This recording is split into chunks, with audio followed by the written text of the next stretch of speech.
নমস্কার বন্ধুরা, কেমন আছেন? আশা করি ভালো আছেন।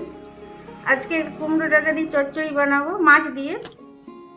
এই যে কুমড়ো শাকগুলো কেটে নিই, এই যে কতগুলো কেটে রেখেছি।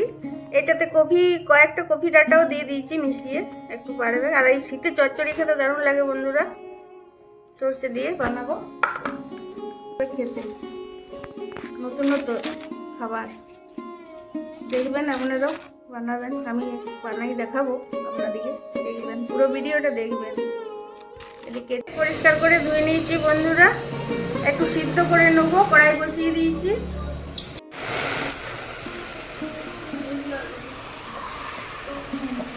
শাকগুলো পরে দেবো, ডাঁটাগুলো আগে দিলাম। এখন শুধু সিদ্ধ করে নেবো, এখন কিছু দেবো না। এই শীতের চচ্চড়ি খেতে খুব ভালো লাগে বন্ধুরা। মাছ ভাজা ছাড়িয়ে নেবো কাঁটাগুলো, ওটা সিদ্ধ হোক চচ্চড়িটা, আমি তাকে ছাড়িয়ে নিই মাছগুলো ভালো করে। কাঁটা থাকলে গলায় লেগে যাবে।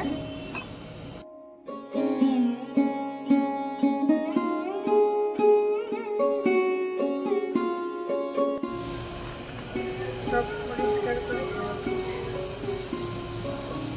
সিদ্ধ হয়ে গেছে বন্ধুরা। শাকগুলো আর বেগুন দিয়ে দেবো এর সাথে, লবণ দেবো স্বাদ মতো, হলুদ দেবো,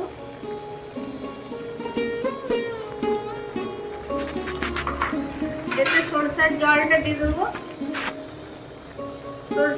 সরষে অল্প জিরে কাঁচা লঙ্কা বেটে নিয়েছি, সরষের জলটা দেবো।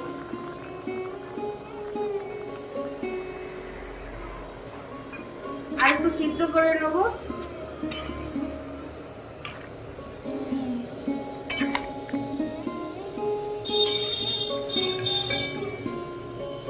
কমে যাবে।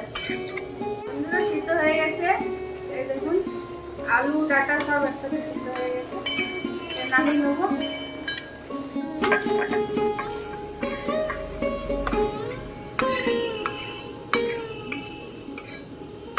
তেল দিচ্ছি,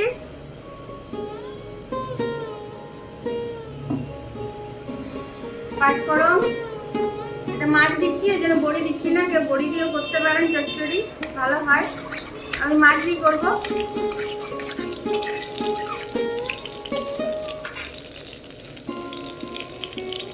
মাছটা দিয়ে দেবো কড়াইয়ে, মাছটা ভেজে নেবো।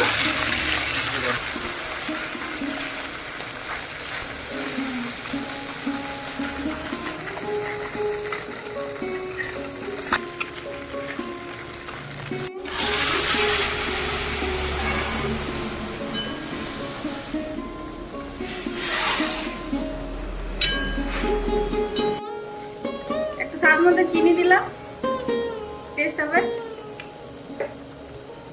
ধনে পাতা কুচি দিলাম,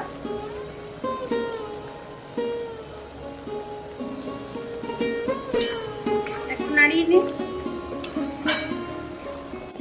এই দেখুন দেখতে কত সুন্দর,